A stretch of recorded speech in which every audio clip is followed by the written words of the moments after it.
En este capítulo, el Big Bang, la gran explosión que dio inicio al tiempo, al espacio, a la materia, sus misterios, la recesión de las galaxias y la expansión del cosmos, el destino del universo, expansión eterna o contracción hacia un nuevo colapso y un Big Bang invertido. ¿Qué había antes del Big Bang? Las ideas de los grandes científicos sobre este tema.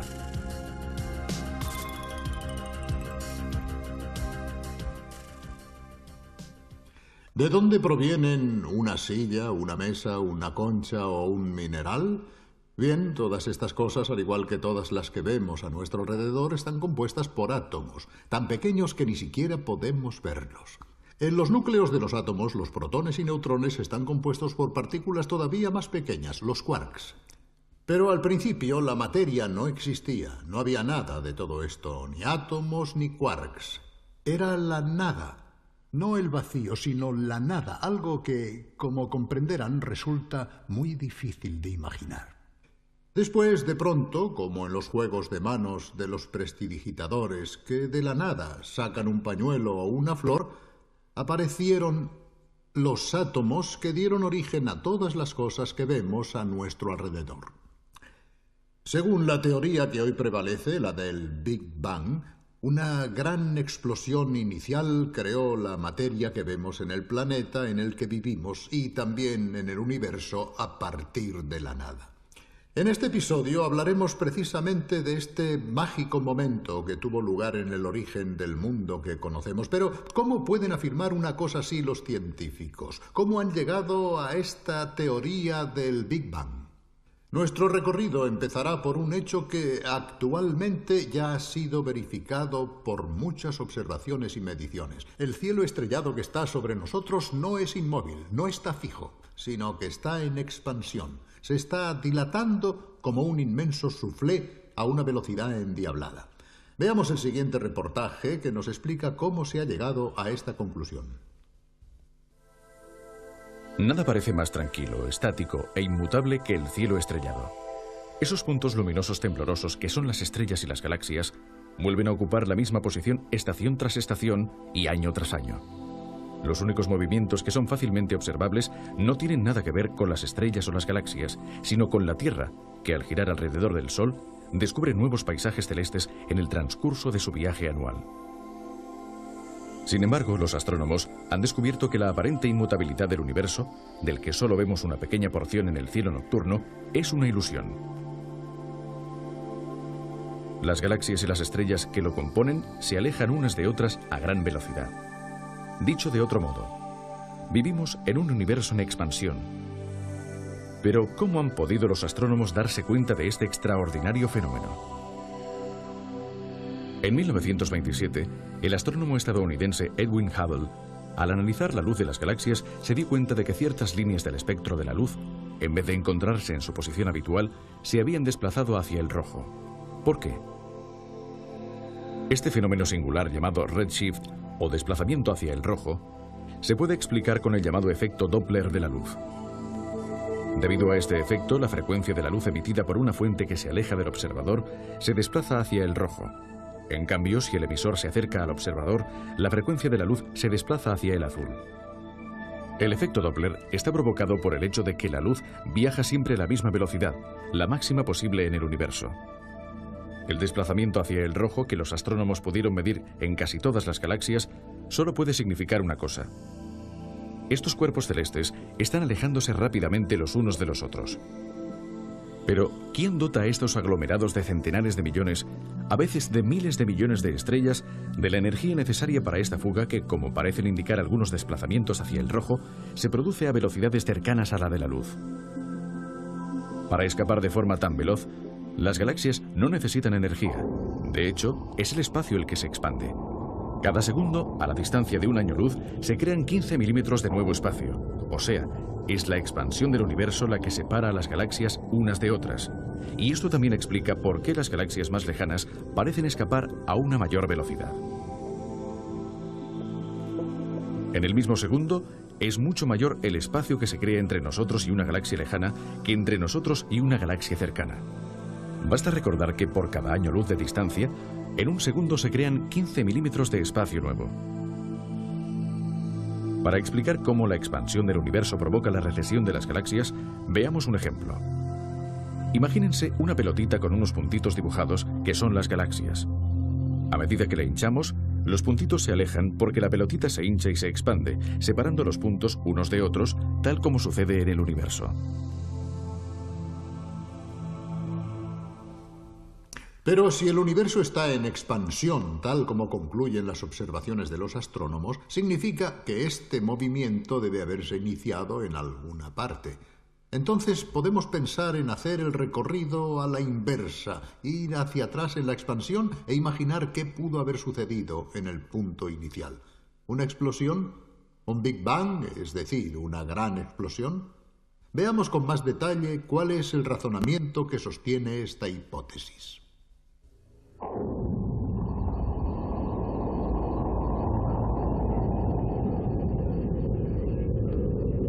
Actualmente las galaxias se están alejando unas de otras.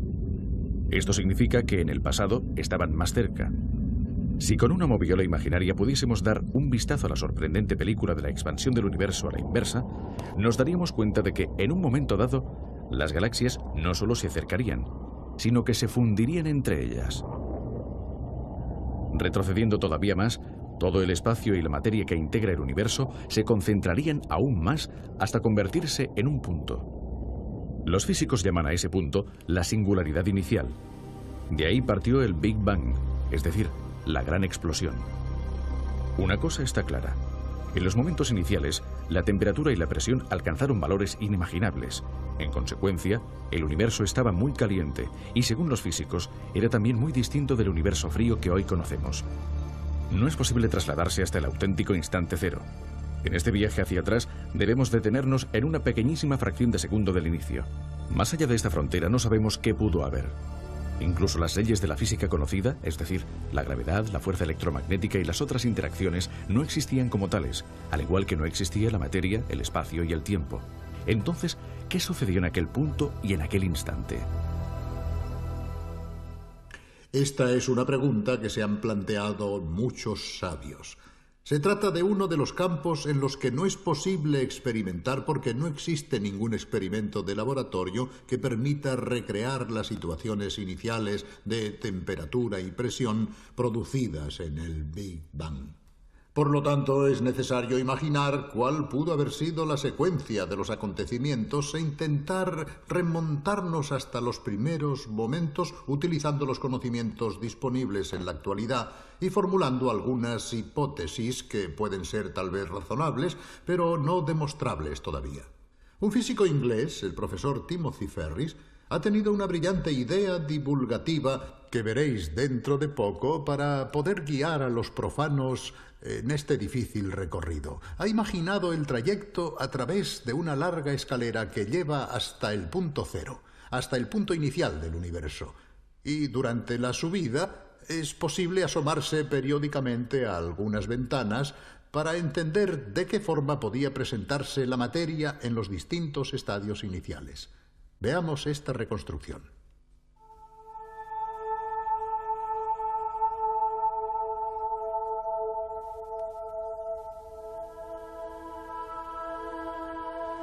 Imaginemos que cada ventana a lo largo de la escalera se abre en una época muy concreta de la historia del cosmos, cada vez más hacia atrás en el tiempo.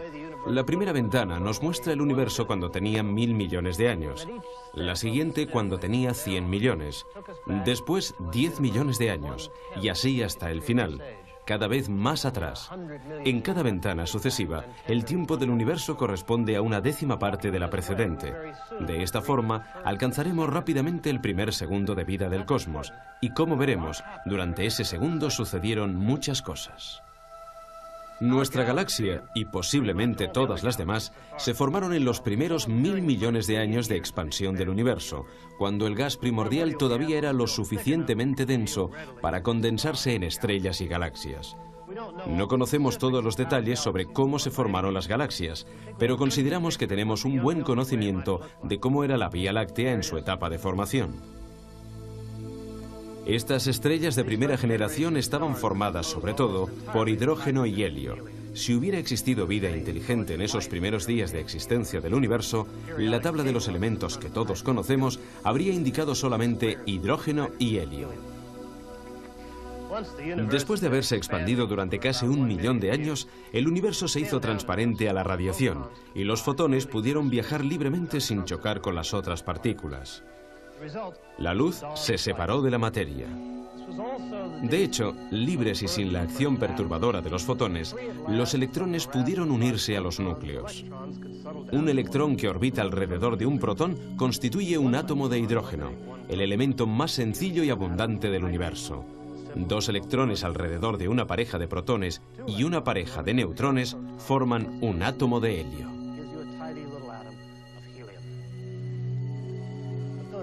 Pero los núcleos de helio ya existían. De hecho, se formaron en una época anterior. La formación de núcleos de helio se remonta a cuando el universo tenía casi unos 100 segundos, es decir, cuando su temperatura había descendido bastante, lo suficiente como para permitir que los protones y los electrones se unieran entre sí sin que el calor que les rodeaba pudiera romper este vínculo. Por primera vez, protones y neutrones se unen estrechamente entre sí, gracias a la interacción nuclear fuerte, y tienden a formar tripletos. Estos, a su vez, se combinan y forman un núcleo inestable. 2 de los protones son expulsados y se forma un núcleo de helio.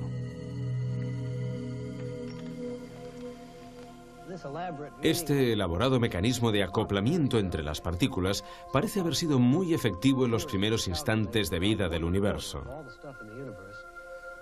Los físicos teóricos calculan que aproximadamente 1/4 parte de toda la materia del universo debió transformarse en helio.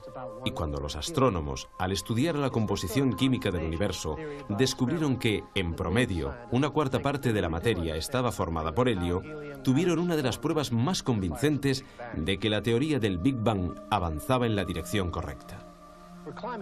Ahora nos remontamos a tiempos muy remotos, cuando el universo tenía 1 segundo de vida. El calor era tan intenso que ni siquiera la interacción nuclear fuerte podía mantener unidos a los protones y neutrones. El universo era el llamado caldo primordial, formado por quarks libres, y no podía existir ninguna otra partícula fundamental.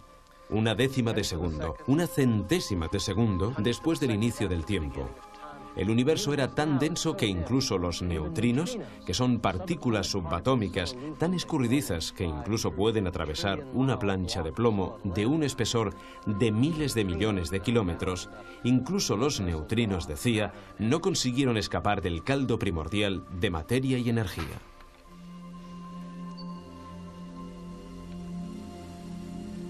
Una 1000.000.000ésima de segundo después del inicio, el calor todavía era tan intenso que la fuerza electromagnética y la interacción débil aún no se habían extinguido y separado, y existía una única interacción unificada, la fuerza electrodébil.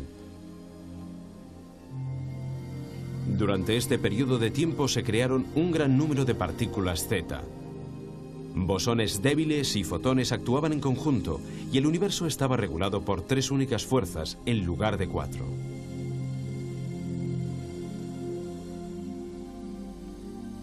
Cuando la edad del universo era una mínima fracción de segundo, exactamente 10 elevado a menos 35 segundos, probablemente la misma fuerza electrodébil todavía estaba unida a la interacción fuerte.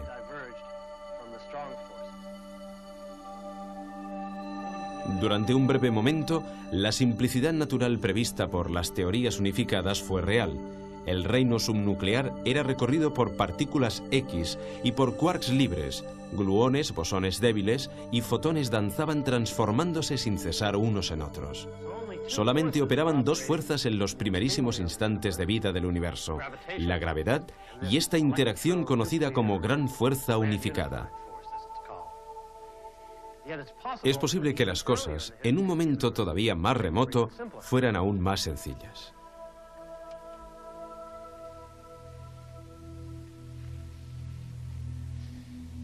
Estamos en el primer instante del universo. La fracción de tiempo transcurrida desde que el universo empezó a expandirse es tan pequeña que, para cuantificarla, sería necesario escribir, después de la coma, unos 40 ceros. El universo, es decir, todo lo que nos rodea, estaba contenido en una única chispa de energía en rapidísima expansión, todavía más pequeña que el núcleo de un átomo y regulada por una única fuerza primordial. Si supiéramos lo que sucedió entonces, podríamos entender por fin las relaciones entre las leyes de la naturaleza, entre el espacio y el tiempo, entre la materia y la energía. Por el momento, todavía no lo sabemos. Es necesaria una teoría que nos explique cómo se comporta la naturaleza en esas condiciones extremas. Se está trabajando para descubrirla y se considera que será una teoría cuántica de la gravedad, llamada de superunificación o de supersimetría. Es obvio que no sabemos qué nos dirá, pero quien consiga plasmar esta teoría podrá entrever el umbral de la creación.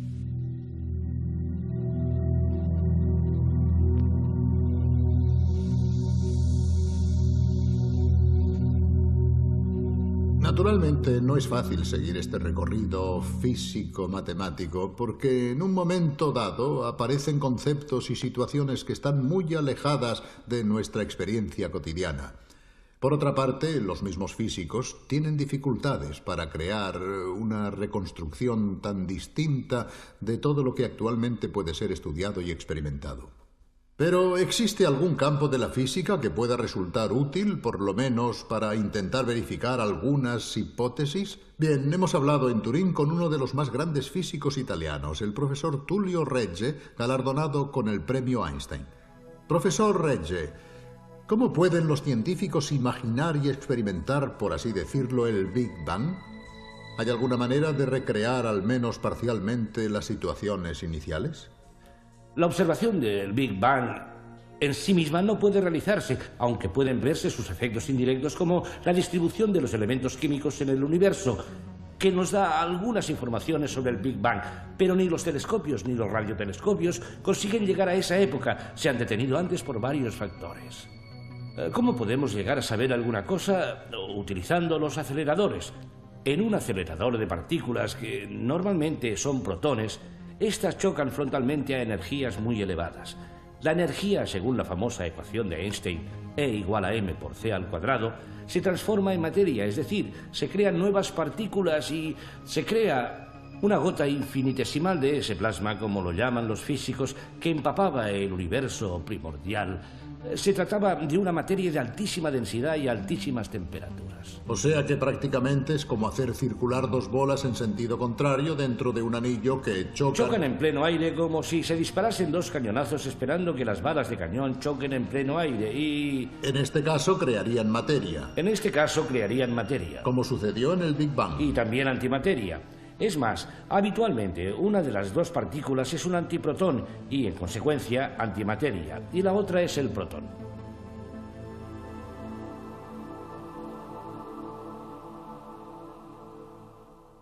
Algunas veces la suerte ayuda a los científicos cuando al buscar una cosa se acaba descubriendo otra. También ha ocurrido así con la teoría del Big Bang. Hay un capítulo famoso en la historia de la física y que concierne precisamente a dos investigadores que estaban trabajando en otra cuestión, sin pensar en ningún momento en el Big Bang. Habían preparado su antena parabólica dirigiéndola hacia el centro de la galaxia. Recuerdo que uno de los dos, Arno Penzias, me contó el suceso y me llevó precisamente junto a esta gran antena. Después de todo el trabajo de preparación y los gastos efectuados para llevarlo a cabo, estábamos muy enfadados, me dijo, porque había alguna cosa que no funcionaba bien. Pero después nos dimos cuenta de que habíamos realizado un gran descubrimiento. Así se desarrollaron los hechos. Era 1965. Dos científicos de los prestigiosos laboratorios Bell Telephone, cerca de Nueva York, estaban estudiando con una antena muy sensible una nube de gas de la Vía Láctea. Se llamaban Arno Penzias y Robert Wilson. Algo no iba bien. Una misteriosa perturbación se resistía a los numerosos controles y las repetidas verificaciones. Por fin, los dos científicos se rindieron a la evidencia. No era una perturbación, sino una radiación que parecía provenir con la misma intensidad de todas direcciones. Se había descubierto la radiación cósmica de fondo, el eco del Big Bang, una de las pruebas más convincentes de que el universo nació hace miles de millones de años en una gran explosión. La teoría del Big Bang elaborada por George Gamow había previsto que debía existir algo parecido, pero durante años nadie había observado esta radiación. Después, la antena sensible de Penzias y Wilson captó este eco. La radiación de fondo ha sido estudiada con más detalle gracias a satélites astronómicos especiales como el estadounidense COBE. Este es el mapa de la radiación realizado gracias a las mediciones del COBE. El eco del Big Bang es sustancialmente homogéneo en todas direcciones, pero el COBE, gracias a su sensibilidad, descubrió algunas pequeñísimas diferencias. Estas pequeñas irregularidades son muy importantes, ya que explican por qué la materia salida del Big Bang, hidrógeno y helio, se condensó en estrellas y galaxias en lugar de permanecer como una nube enrarecida y completamente homogénea.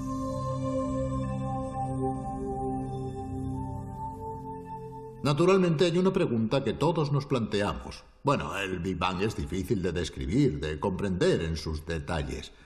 ¿Cómo tuvo lugar esa explosión de materia y qué había antes? Aquí entramos en un terreno en el que solo la imaginación de los físicos puede intentar formular hipótesis. Uno de los científicos más creativos y geniales en este campo es el astrofísico Stephen Hawking, también famoso en todo el mundo por su gran talento como divulgador. Escuchemos ahora su opinión.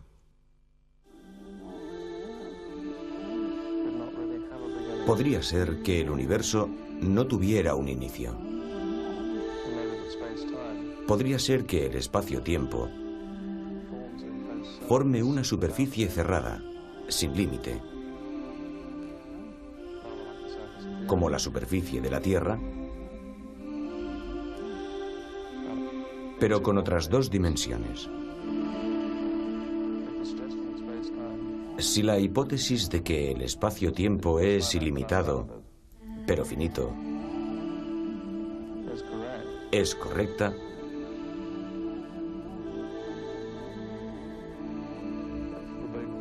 entonces el Big Bang sería como el polo norte de la Tierra.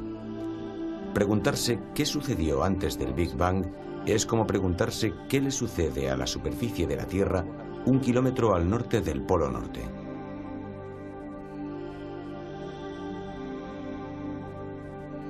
Es una pregunta sin sentido. Pero hay otra pregunta que nos podemos plantear. ¿Cómo acabará la materia que está a nuestro alrededor en el cosmos? ¿Se perderá toda en el espacio infinito? ¿O quizá, como los guijarros que se echan al aire, acabará volviendo a caer sobre su punto de partida? Veamos el siguiente reportaje.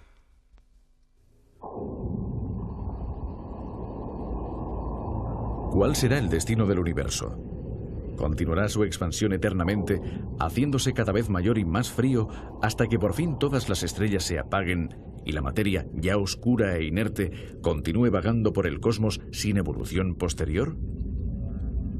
¿O quizá la expansión, en un momento dado, se parará y el universo volverá a contraerse, las galaxias se acercarán y se fundirán entre sí, hasta que todo se colapse en una especie de Big Bang a la inversa, para quizá volver a explotar en un nuevo Big Bang, dando lugar así a un universo oscilante que se expande y se colapsa eternamente?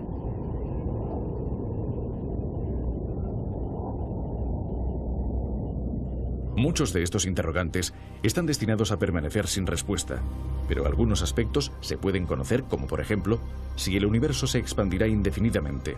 De hecho, esto depende de la cantidad de materia presente en el universo. Si la materia supera una cierta densidad crítica, entonces, como sostiene la teoría de la relatividad de Einstein, el espacio permanecerá cerrado con una estructura geométrica comparable a una esfera.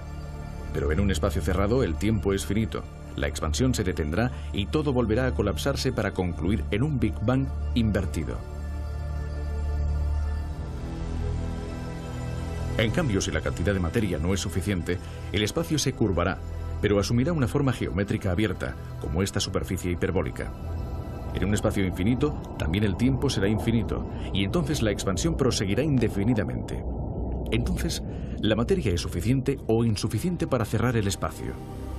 La materia luminosa fácilmente observable, es decir, las estrellas y las galaxias, es insuficiente, Pero los astrónomos piensan que en el cosmos existen grandes cantidades de materia oscura: polvo, gases, cometas, asteroides, planetas o partículas mucho más ligeras como los neutrinos. Si los neutrinos tuviesen masa, la materia presente en el universo podría superar la densidad crítica.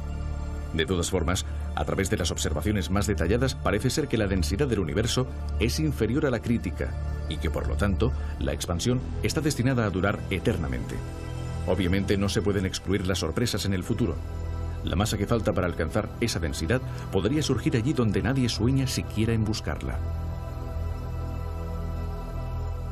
Para concluir, una última pregunta. ¿El universo que conocemos es el único que existe?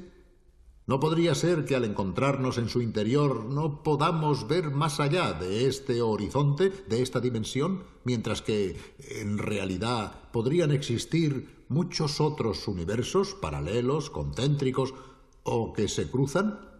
¿Qué piensan al respecto los físicos? Escuchemos de nuevo a Tullio Recce.